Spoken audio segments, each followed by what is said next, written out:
घटना अशी घडली होती की छत्रपती संभाजीनगरातील काही केंद्रावर UPSC परीक्षा पार पडत असून या केंद्रांमध्ये विवेकानंद कॉलेजचाही समावेश आहे।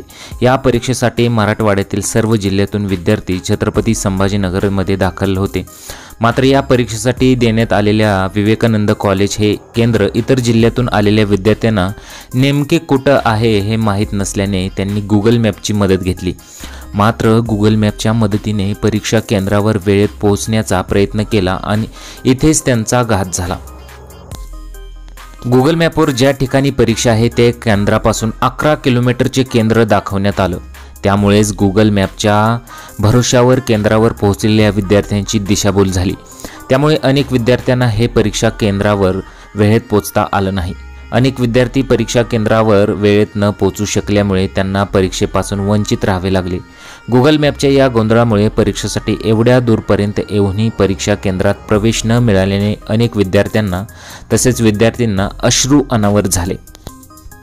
इथे येण्याअगोदर गुगलवर सर्च केलं, तिथे वाळूज येथे दाखवत आहे। 9 वाजता रिपोर्टिंग टाइम होता, 9:30ला पेपर सुरू होणार होता। सकाळी 9:02 तसेच 5 मिनिटाच्या कालावधीत काही विद्यार्थी आले।